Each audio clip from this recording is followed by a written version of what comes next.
Assalamualaikum Pak Rohmat. Waalaikumsalam Bu Harumsari. Gimana kabarnya hari ini Pak Rohmat? Alhamdulillah butuh perjuangan. Hidup ini memang butuh perjuangan ya Bapak. Tidak bisa untuk main-main lah. Ngoten nggih Iya. Bapak. Pak Rohmat kok sepertinya hari ini kok tadi WA saya pengen ngobrol sesuatu. Sepertinya ada yang serius Pak Rohmat nggih. Iya Bu, ada unek-unek mungkin bisa berbagi beban yang saya lakukan Ibu. Oh siap Pak Rohmat, saya siap mendengarkan dengan sepenuh hati saya. Monggo Pak, menurut panjenengan apa yang ingin disampaikan unek-unek tersebut ke saya? Mungkin nanti kita bisa sharing ya Pak nggih. Iya Ibu, Monggo Pak terima Rohmat. kasih. Iya, terima kasih Bu Harum. Nggih. Hari ini kita mau ngobrol tentang apa?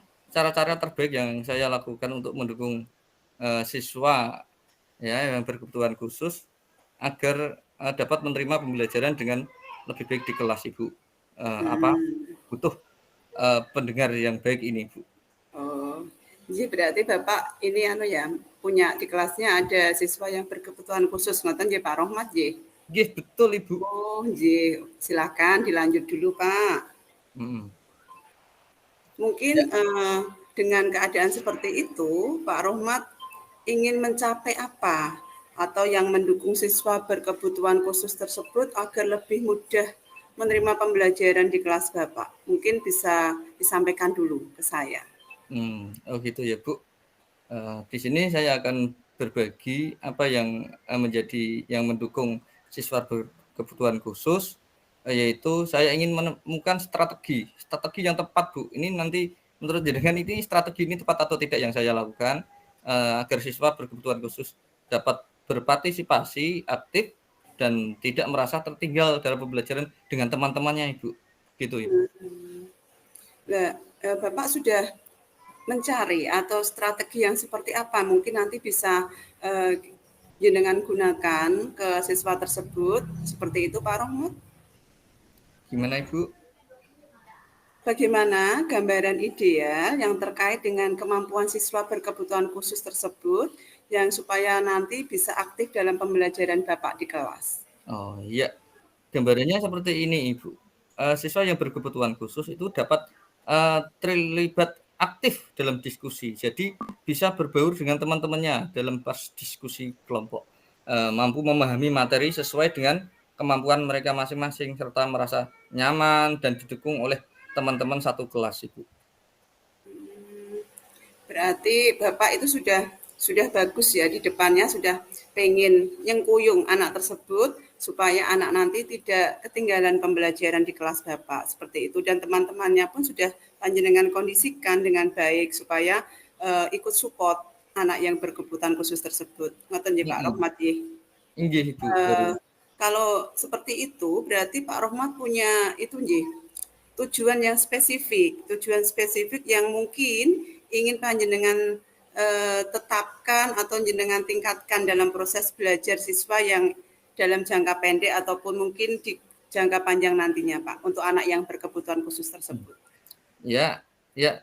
Tentunya ini ada tujuan spesifiknya Bu. Dalam jangka pendeknya itu apa, panjangnya apa? Yaitu ya kalau dalam jangka pendek itu yang pasti bahwa siswa dapat mengikuti pelajaran dengan metode yang tepat yang saya lakukan. Yaitu untuk jangka panjangnya itu saya dapat menciptakan lingkungan kelas inklusif yang mendukung kebutuhan peserta didik dan meningkatkan prestasi belajar mereka di kelas, terutama kelas saya itu. Bagus sekali Pak Rohmat. Berarti panjenengan sudah ada pandangan menjadikan kelas inklusif nggih Pak nggih. Berarti kelas itu nanti tidak hanya untuk yang normal saja, tetapi bisa ditempati atau di anak yang berkebutuhan khusus tersebut bisa masuk ke dalam kelas panjenengan. Ngoten nggih Pak Rohmat. Berarti nggih. Berarti niku sudah rencana yang bagus Pak untuk kedepannya. Sekarang gini Pak Rohmat. Dengan anak yang berkebutuhan khusus tersebut, pastinya panjenengan kan ada kendala nggih. Ada kendala mungkin yang bisa menghambat dari anak yang berkebutuhan khusus tersebut dalam pembelajaran di kelas. Mungkin kendala apa saja Pak, mungkin yang bisa panjenengan ceritakan? Ya, sebenarnya banyak ya Bu kendalanya, tapi akan saya sebutkan di sini. Kendala utama Ibu ini yang mungkin terjadi yang saya lakukan yaitu kurangnya adaptasi metode pengajaran dan kesulitan siswa dalam mengikuti ritme kelas yang mungkin terlalu cepat. Mungkin yang saya sampaikan itu terlalu cepat karena anak tersebut kan berkebutuhan khusus. Beberapa dari mereka juga merasa canggung dalam berinteraksi dengan teman-temannya yang lain gitu Bu, minder gitu. Berarti Bapak sudah bagus ya dalam menangani atau kendala yang mungkin sudah panjenengan antisipasi sebelumnya dengan anak yang berkebutuhan khusus tersebut ya Pak Rohmat ya. Nggih, Bu. Kemudian mungkin ada faktor-faktor yang lain Pak, mungkin ada faktor-faktor lain yang bisa mendukung siswa tersebut itu nanti dapat aktif dalam pembelajaran di kelas Bapak, terutama untuk yang berkebutuhan khusus tadi ya Pak Rohmat ya. Nggih, yaitu dengan membantu atau dukungan ya, metode pembelajaran yang lebih visual, yang Oh, mungkin anak tersebut bisa menerima ya, bisa menggunakan alat bantu seperti kartu gambar, seperti pemberian waktu lebih untuk mereka memahami instruksi, karena kan berkebutuhan khusus ini lambat. nggih, nggih. Metode yang sesuai mungkin sudah ada tetapi belum optimal dan dipersonalisasikan. Oh, ngoten ya Pak Rohmat, berarti Bapak itu sudah bagus sekali menurut saya. Panjenengan sudah mulai menggunakan metode-metode pembelajaran yang panjenengan sesuaikan dengan kebutuhan atau kemampuan siswa, terutama untuk tadi ya Pak ya, untuk yang berkebutuhan khusus panjenengan sudah menyikapinya dengan yang bentuknya visual, yang bisa dilihat lebih mudah untuk diterima untuk anak yang berkebutuhan khusus tersebut. Sudah Iya, bagus Pak Rohmat. iya. Mungkin ada lain lagi ya Pak Rohmat, apa ya? Mungkin gini Pak, dengan anak yang berkebutuhan khusus tadi, bagaimana pengalaman Pak Rohmat? Pengalaman Pak Rohmat dalam menilai sejauh mana anak yang berkebutuhan khusus tersebut itu di dalam kelas tuh seperti apa tingkatannya? Mungkin sebelum panjenengan tadi menggunakan yang visual seperti apa, mungkin setelahnya seperti apa? Seperti itu Pak Rohmat, mungkin bisa jenengan sharing ke saya. Iya, terima kasih Bu. Pengalaman ini sangat menantang Bu karena ini tentang karakteristik siswa yang berbeda-beda, terutama ini yang inklusif, yang berkebutuhan khusus. Ini beberapa metode seperti penyesuaian tugas dan penggunaan media visual yang mungkin sudah berjalan dengan baik, tetapi perlu ditingkatkan adalah pengelolaan waktu mungkin Ibu, karena kan anak yang berkebutuhan khusus itu kan butuh waktu lebih dan cara memberikan instruksi yang lebih sederhana dan jelas itu untuk anak yang tadi berkebutuhan khusus Ibu. Oke, bagus berarti Pak Ahmad ya. Kemudian menurut Bapak mungkin nggak, misalkan Bapak itu merasa kurang optimal atau masih perlu mendukung anak yang berkebutuhan khusus itu dengan eh, apa ya Pak, seperti cara-cara lain mungkin yang lebih lebih lagi supaya dia lebih dapat menerima pembelajarannya lebih mudah lagi. Mungkin ada cara-cara lain selain itu mungkin Pak Rohmat? Cara-caranya yaitu salah satunya ya eh, apa ini cara-cara yang yang saya gunakan gitu. Tadi kan selain menggunakan Visual. visual tadi, mungkin ada yang lainnya Pak, mungkin yang lebih mengena apa Pak? Misalkan di sini yang kan karena mungkin tadi yang namanya pembelajaran kadang kan kita dengan tadi visual mungkin kurang optimal ya Bapak dalam mendukung mereka. Mungkin panjenengan punya apa ya Pak ya? Eh, lainnya mungkin apa berarti itu? Langkah kedua, mungkin second step. Kalau tadi pakai visual misalkan nggak berhasil, mungkin ada yang lainnya Pak Rohmat yang Oh ya, bisa diaplikasikan mungkin. yaitu bisa menggunakan memberi perhatian yang cukup kepada anak tersebut, siswa berkebutuhan khusus, karena harus membagi fokus dengan siswa lain. Ini harus lebih dioptimalkan kepada anak yang berkebutuhan khusus, tetapi tidak mengurangi perhatian kepada anak yang lain. Hal ini membuat saya merasa kurang optimal dalam memberikan dukungannya yang maksimal. Berarti sudah bagus nih Pak, selain dari tadi pendekatannya untuk memotivasi anak, juga penggunaan metode atau media pembelajaran yang disesuaikan dengan kebutuhan anak tersebut. Kemudian Pak Rohmat, sejauh mana itu Pak Rohmat bertanggung jawab atas keberhasilan atau kegagalan siswa yang berkebutuhan khusus tersebut dalam menerima pembelajaran di kelas Bapak? Ya, terima kasih Bu. Apa yang menjadi tanggung jawab saya ini Bu?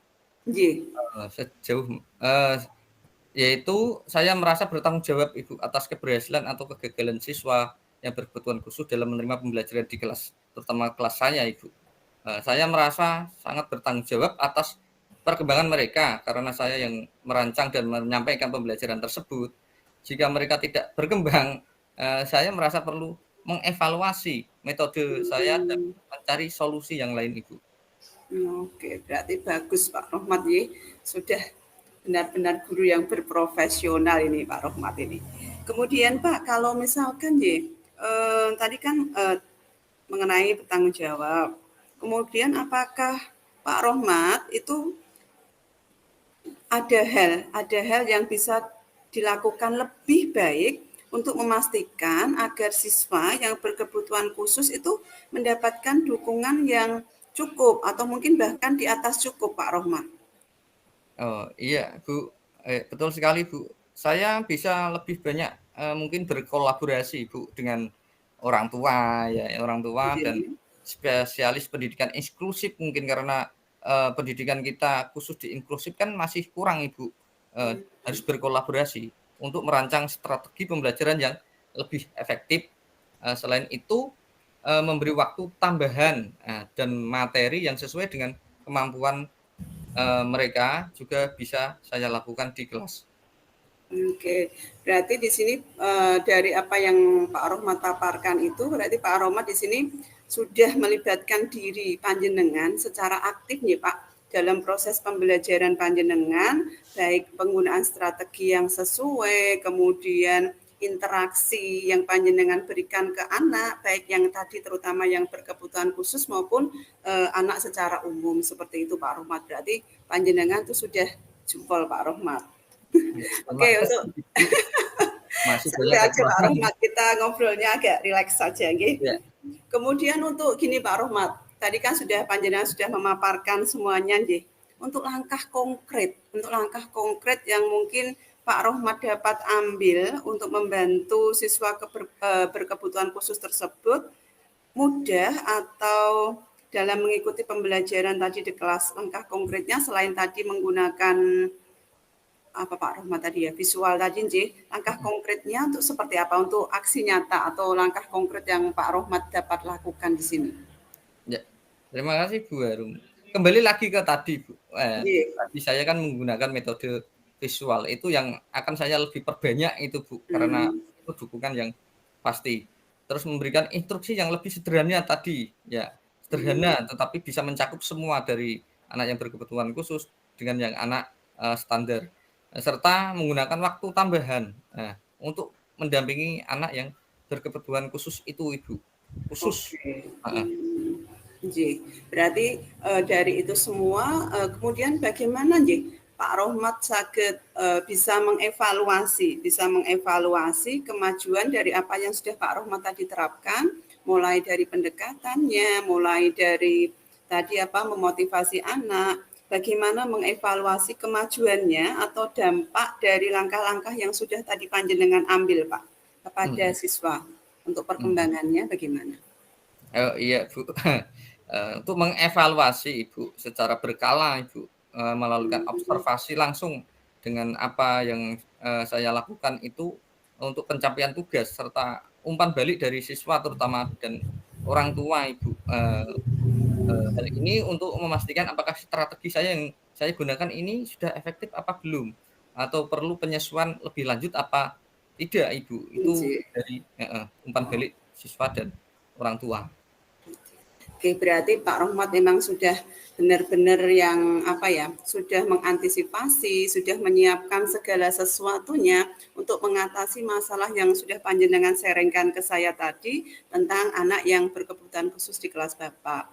Good job Pak Rohmat, semoga dengan apa yang sudah Bapak lakukan, dengan langkah-langkah, penerapan metode, pendekatan, instruksi sederhana tadi yang sudah Bapak sampaikan, semoga ke depannya dapat memberikan dampak yang lebih positif lagi, terutama bagi anak-anak yang berkebutuhan khusus tadi di kelas Bapak, sehingga mungkin mereka bisa enjoy ya Pak, bisa tidak ada beban di kelas Bapak, sehingga mereka merasa tidak ada bedanya dengan yang lain, mereka sama di kelas yang sama. Seperti itu ya Pak Rohmat ya. Pokoknya terus semangat Pak Rohmat, meskipun semangat, ada yang iya. Semangat ya Pak Rohmat. Semangat Ibu. Oke Pak Rohmat. Setelah tadi kita ngobrol-ngobrol, kita sharing tentang permasalahan yang Pak Rohmat bicarakan atau sharingkan ke saya, bagaimana Pak perasaan Pak Rohmat setelah melakukan coaching dengan saya? Perasaannya bagaimana Pak Rohmat? Ya, terima kasih Ibu.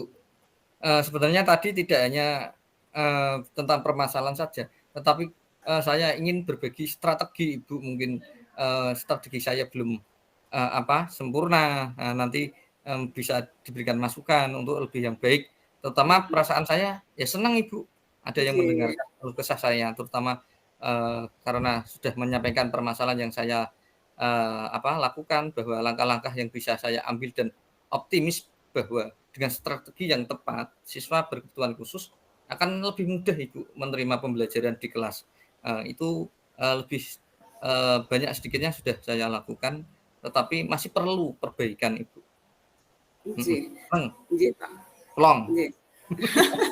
Alhamdulillah, mungkin dengan sharing, dengan coaching yang kita lakukan sedikit mengurangi beban Pak Rohmat ya dalam menangani masalah Bapak tadi tentang anak yang berkebutuhan khusus di kelas Bapak. Semoga pelaksanaan coaching kita hari ini bermanfaat untuk panjenengan ya Pak ya. Kita bisa saling sharing dan saling memberi masukan untuk penyelesaian masalahnya. Tetap panjenengan sendiri yang bisa menyelesaikan solusi dari masalah yang Pak Rohmat hadapi. Begitu Pak Rohmat.